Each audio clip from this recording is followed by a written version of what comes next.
You are 14. The marble floor is cold against your knees, so cold it steals the warmth from your bones. The scent of burning beeswax hangs heavy in the air, mingling with the faint perfume of crushed myrrh.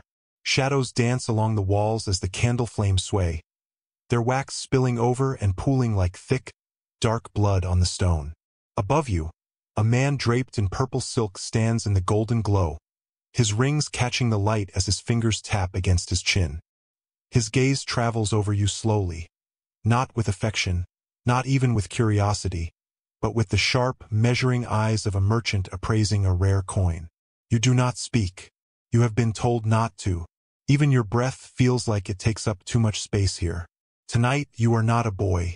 You are property, an ornament, possession. And here, in the heart of Rome, they dare to call it an honor. Before we go deeper, if stories like this make you see history differently, subscribe so you don't miss the next one. And tell me in the comments, if you lived in that time, would you survive the rules of Rome? They do not ask your name. The moment you cross the threshold of the imperial quarters, the sound of it is gone, swallowed in the echo of marble corridors and the click of sandals against stone. The man who escorted you here hands over a small scroll. Inside, your new designation is written in neat black ink. Not a name, but a word that means belonging. The purple silked figure who examined you earlier barely glances at it. He is not interested in who you were, only in what you can become. Your clothes, rough from travel and smelling faintly of smoke from your village hearth, are stripped away in silence. A slave collects them in a woven basket, as though disposing of scraps. In their place, you are given a tunic of fine linen, so light it feels like a whisper against your skin. You should feel honored, but you understand the truth. These garments are not yours. They are part of the uniform, the costume that will help erase you. A eunuch leads you through a series of chambers, each warmer than the last. You pass fountains that trickle over white stone, walls painted with scenes of gods and heroes. The air is scented with honeyed wine and oils, meant to soften your skin. You notice how the water in the baths ripples in gold light, but you do not dare linger. Every step feels rehearsed, though no one told you the steps. They speak of refinement, how you will be taught the ways of the court, how to walk without sound, how to keep your eyes lowered, how to smile when spoken to but never too much. They will teach you Latin poetry you will never recite outside these walls, dances meant to please the eyes of the powerful, and the art of listening while never revealing what you have heard. By the time the lessons are over, the boy who arrived from the countryside will no longer exist. There will be no family, no birthplace, no story before this. The first rule is simple. You have no past. The law makes it so. In the records of Rome, you are not listed among citizens. You are entered in the ledgers alongside livestock, property, and spoils of war. The ink that marks your name as acquired is the same used to list amphorae of wine and chests of silver. Under Roman law, you are res, a thing. You can be bought, traded, or gifted without consent. If the emperor himself wishes, you can be sent to another household at a moment's notice. You cannot inherit, you cannot marry, and if you disappear, there will be no trial, no investigation, no funeral rites. To the outside world, your existence is a whisper. Even those who might recognize you from before, a neighbor, a cousin, would hesitate to speak. To question your new position is to question the emperor's right to own you. And in Rome, the emperor's right is absolute. You begin to understand why they take your name away. A name is an anchor, a thread tying you back to the life before. Without it, you float in their current, directionless, dependent. The court's handlers tell you stories about others who came before you. Boys who forgot their origins so completely they could no longer recall the language of their birth. Some take on Roman names willingly, hoping it will give them favor. Others remain silent when addressed, as if silence will preserve some last piece of themselves. But here, silence can be a dangerous thing. You must learn when to speak, and when to vanish into stillness. You must learn to exist as the court wants you to, polished, agreeable, obedient. The marble walls keep no secrets, and every pair of eyes is a judge. The process of erasure is not swift. It is deliberate, ritualized. The first morning after your arrival, You are taken to the baths before sunrise. The water is scented with oils from the east, meant to loosen dirt and memory alike. Slaves scrub your skin until it is raw and pink, until even the faint scent of home is gone. Then comes the grooming, hair cut to the court's fashion, nails shaped and buffed. They examine your teeth, your hands, your posture. Every detail is catalogued, as though you were being prepared for display in a market. When they finally dress you again, the tunic is immaculate, smelling faintly of lavender. It is not meant for warmth. It is meant to make you blend in, another shadow in the emperor's retinue. Your instructors begin their work immediately. They teach you the subtle nod that signals agreement, the carefully measured laugh that flatters without overstepping. They train you to pour wine without spilling a drop, to stand motionless for hours during a feast, to appear attentive even when your mind drifts. These lessons are never called training. They are called polish. The way one polishes an object until all trace of its origin is gone. And slowly, you begin to notice the shift. You catch your reflection in the polished bronze mirrors and see a boy who looks like you, but whose eyes no longer search for familiar faces. Your tongue grows used to Latin phrases, while the words of your childhood begin to feel heavy, strange. It is not pain they use to strip your past away. It is repetition. It is the slow, suffocating rhythm of routine. By the end of your first month, you have stopped thinking about the road that brought you here. You cannot picture your village without effort. You wake, eat, and sleep in marble rooms, and the world beyond the palace gates feels like a story told to someone else. The boy you were is gone, and the court will make sure he never returns. You learn quickly. In this place, even the space you occupy is borrowed. Every morning begins with inspection. The eunuchs arrive before the sun rises, their steps soft but their presence heavy. They carry small ivory tablets and styluses, ready to note anything amiss. A scratch, a bruise, a blemish on your skin. They do not ask how it happened. They simply mark it down. Your body is no longer yours. It belongs to the emperor, and it must be kept flawless, like a prized statue in a temple. If you fall ill, it is not your suffering that matters, but the disruption it causes to the emperor's pleasure. If you grow too thin, you are fed richer foods. If your skin pales, you are sent to the sun court to darken it. The care is constant, but it is not kindness. It is maintenance. You begin to understand that you are part of a collection, displayed not in marble halls for the citizens of Rome, but in private chambers where only the most powerful eyes may look. You are decoration, proof of the emperor's reach and wealth. In public, you are positioned behind him at formal gatherings, dressed in silks that catch the torchlight. Your presence is meant to suggest abundance. The emperor is so powerful he can surround himself with beauty, male and female alike. You must remain perfectly still, eyes lowered, never reacting, no matter what is said about you within earshot. And yet, in private, the rules change. Here, there are no boundaries. The same body they guard so carefully during the day becomes something to be used at night. You are expected to respond when summoned, to be pleasing without hesitation, to know your place without it being spoken aloud. The line between care and control vanishes. The role of appearance in this world is not vanity, it is power. Every detail of your grooming serves a purpose. The way your hair curls at the neck, the way your skin glows in lamplight, the fit of your tunic. All are arranged to please a gaze that sees you as an extension of imperial strength. At court feasts, you are placed strategically among the guests. Your youth is meant to soften the hard faces of senators, to remind generals of the luxuries of peace. Sometimes you are instructed to pour wine for a visiting dignitary, not because they cannot serve themselves, but because it allows them to admire the emperor's possessions up close. You are never told exactly what effect you are meant to have, only that it must be the correct one. The wrong expression, the wrong movement, could be seen as an insult to the emperor's taste. Behind closed doors, your training deepens. You are taught not only to serve, but to anticipate. To step forward the moment a cup is empty, to lean just enough when laughter fills the room, to understand the difference between being seen and being noticed. There are moments when the performance feels almost natural, when the silk slides over your shoulders like water, when the jewels at your throat catch the firelight and make your reflection shimmer. But those moments are dangerous. They are when you risk forgetting that the performance is not for you. Your body is the stage, but you are not the actor. You are the prop. Even in the baths, you are not alone. Slaves attend you, scrubbing away not just dirt but any mark that could suggest imperfection. They inspect your hands for calluses. The emperor's property cannot look as if it has worked. You understand now. The endless grooming is not about beauty. It is about ownership. There is no such thing as privacy. At night, when the palace grows quiet, you might imagine you are alone in your chamber. But there are always eyes. A guard at the door, a shadow in the corridor, a eunuch listening just beyond the curtain. You are summoned without warning.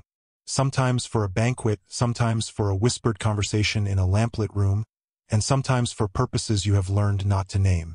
Refusal is not an option. There is no word for no in the language of survival here. In public, your role is ceremonial, the perfect image at the emperor's side. In private, you are whatever the emperor desires at that moment. An audience, a comfort, a conquest. There are nights when the air in the chamber feels heavy, when the gold-painted walls seem to lean in, trapping you between their gleam and his gaze. The same hand that gestures graciously to senators in the forum now rests on your shoulder, possessive and unyielding. The court calls it service. You know it is obedience. The boundaries they stripped from you on your first day are never returned. Even your own reflection feels like it belongs to someone else. You catch sight of yourself in the bronze mirrors and wonder, is this the same boy who once ran barefoot on dusty roads? The boy who laughed without thinking, who spoke without permission? If you search for him, you find only this: a carefully crafted image, polished daily, owned completely. The second rule has no loophole. Your body is not yours. It is the emperor's, always, entirely, without exception. The first time you are punished for speaking, you are not even speaking to the emperor. It happens in the servants' corridor, a narrow passage lined with flickering oil lamps. You are telling another boy about a dream you had, a harmless thing, nothing more than a memory of chasing a dog through an open field. You laugh softly, almost forgetting where you are. And then you see the eunuch at the end of the hall. He says nothing. He simply gestures for you to follow. In the small, windowless chamber, you are told your voice was heard where it should not have been. You are warned that words, once spoken, cannot be taken back. And in the wrong ears, even a harmless story can become treason. The reprimand is not physical, but it stays with you longer than a blow would. You are dismissed without further explanation, but the message is clear. Speaking without permission is dangerous. From then on, you notice the rules that no one writes down. You do not speak the emperor's name unless you are directly addressing him. You do not discuss politics, even in whispers. You do not mention the names of those who have disappeared from the court. And you never, ever speak of life before the palace walls. In time, you stop needing reminders. Your words become fewer, your sentences shorter. You begin to choose silence, not out of fear alone, but because silence is easier to carry than the weight of a wrong word. The third rule begins to settle into you like a second skin. Silence is your shield. The court is full of ears. Every banquet, every corridor, every bathhouse is a web of listening. The other concubines are not simply companions, they are also rivals. A careless word to one of them might find its way to a court official before the night is over, dressed up as gossip or concern. And the punishments for speaking out of turn are never the same. Sometimes it is public humiliation, being dismissed in front of the entire court. Sometimes it is isolation, your duties suspended, your presence erased from the emperor's view. And sometimes the punishment is quieter, more permanent. The boy who is sent away without a word, whose bed is stripped and whose name is never spoken again. You learn to read the room before you even cross the threshold. If the emperor is in a mood for laughter, you might allow yourself a single polite response. If his expression is unreadable, you keep your gaze lowered and your mouth closed. Silence here is more than the absence of sound, it is a language in itself. A bowed head says I obey. A slow breath says I hear you. A stillness of the body says I understand my place. But silence also reshapes you. It begins to hollow out the parts of you that once wanted to speak. The urge to tell stories, to sing, to call out to someone in the garden. All of it fades. Your voice becomes a tool you no longer trust yourself to use. And in that quiet, you begin to feel the distance between the person you were and the one you are becoming. Over time, you notice something strange. Silence no longer feels like an absence. It feels like armor. In the beginning, it was a restraint forced upon you. Now, it is a choice you make before anyone else can take it away. You watch others falter. A whispered joke overheard, a moment of frustration spoken aloud, and you see the cost. You, however, have learned to speak only when there is no risk. You answer questions with as few words as possible. You let others fill the spaces you leave open. You have mastered the art of being present without being memorable. But the cost of this mastery is heavy. In dreams, you sometimes hear yourself speaking freely, laughing loudly, shouting across an open field. And when you wake, your throat aches as if the voice in your sleep had been real. You do not remember the last time you spoke without thinking. In the rare moments when the Emperor addresses you directly, you feel every muscle tighten, as though your own voice might betray you. Even a simple reply feels like stepping onto thin ice. The boy you were would have found this unbearable, the constant measuring of words, the fear of sound. But the boy you were is gone. Now, you survive not by speaking, but by guarding the silence that protects you. The third rule is not about obedience alone. It is about erasure. Because in Rome, the most loyal servant is the one who never leaves a trace, not even in the air. In the palace, loyalty is not a feeling. It is a role you perform. You learn this the way all concubines do, by watching those who fail. A boy who hesitates before smiling at the emperor is suddenly removed from the dining hall and not seen again. Another, who lingers too long in conversation with a visiting general, finds himself reassigned to the stables. Every gesture is a statement, every look a declaration. To survive, you must appear as though every thought in your head begins and ends with the emperor's comfort. It is not enough to obey. You must make it look like you desire to obey. Your eyes must light up when he enters, even if you are exhausted. Your voice must soften when you speak to him, even if your throat burns with unspoken words. The other concubines notice everything. Rivalries simmer under the surface, disguised as polite smiles. A misplaced glance, a careless word, can be turned into a whisper in the wrong ear. One boy might accidentally spill wine on your robe before a feast, forcing you to appear in front of the court in a stained garment. Another might suggest to the emperor that you seemed distracted during your lessons, planting seeds of doubt. And so, loyalty becomes theater. In public, you position yourself just close enough to be seen, but not so close as to seem presumptuous. You laugh at his jokes, even when they are at your expense. You listen intently to stories you have heard a dozen times before. Every act is rehearsed.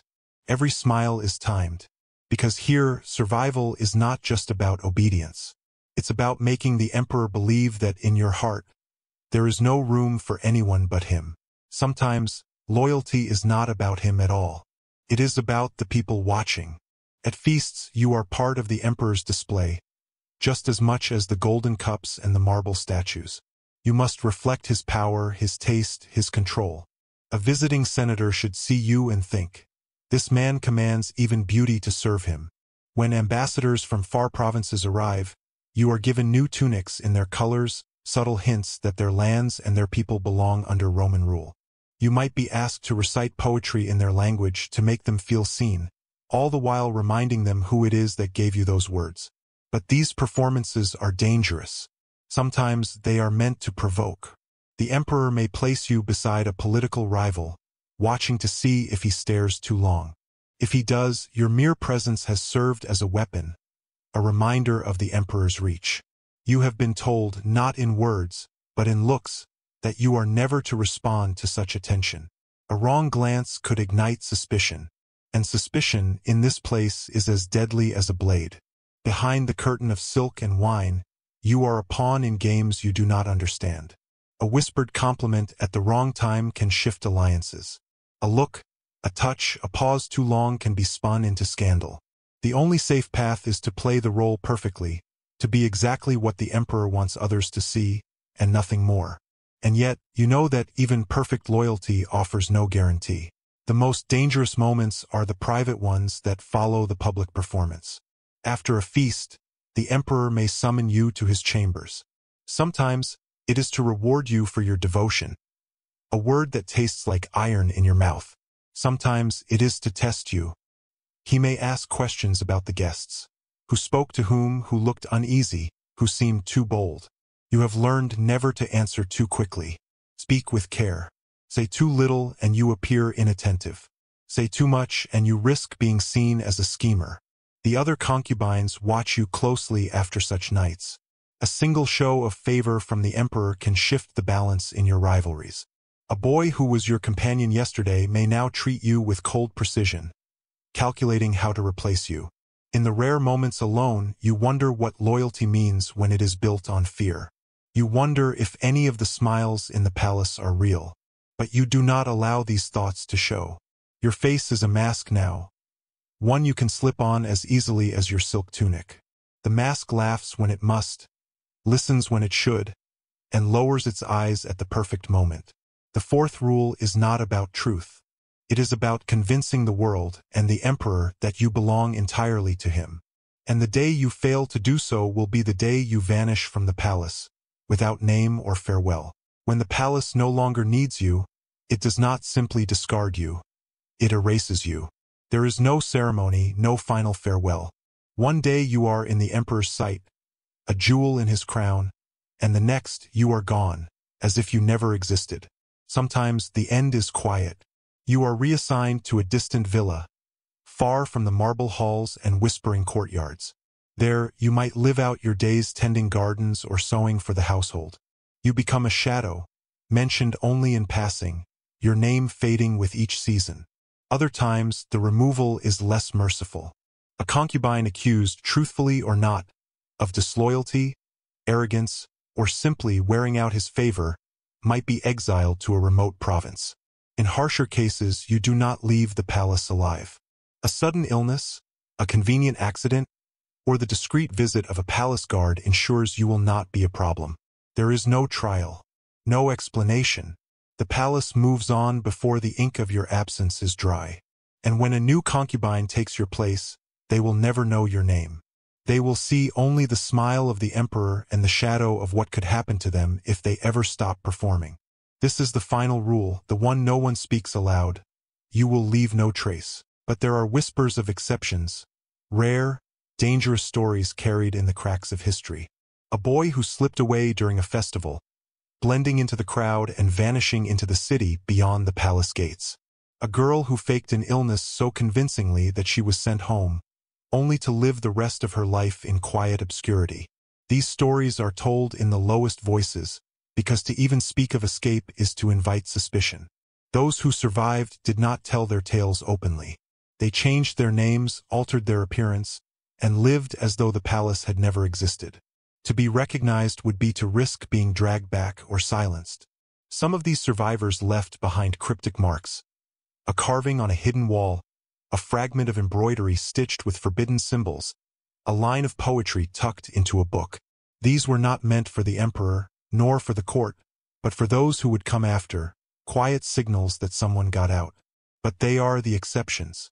For most, there is no trace, no signal, no proof. History remembers the emperor. It remembers the wars he fought, the monuments he built, the treaties he signed. It does not remember you. They never tell you when it is over. One day, you are summoned to the emperor's side as you have been for years. You pour his wine, touch his hand, smile at the right moment. The next day, a servant appears at dawn and instructs you to pack your tunic, your sandals, and nothing else. You are not told where you are going, only that you will not return. For some, this is exile to a distant villa, where they fade into obscurity among old servants and forgotten slaves. For others, it is reassignment to a lesser noble, traded like fine glassware.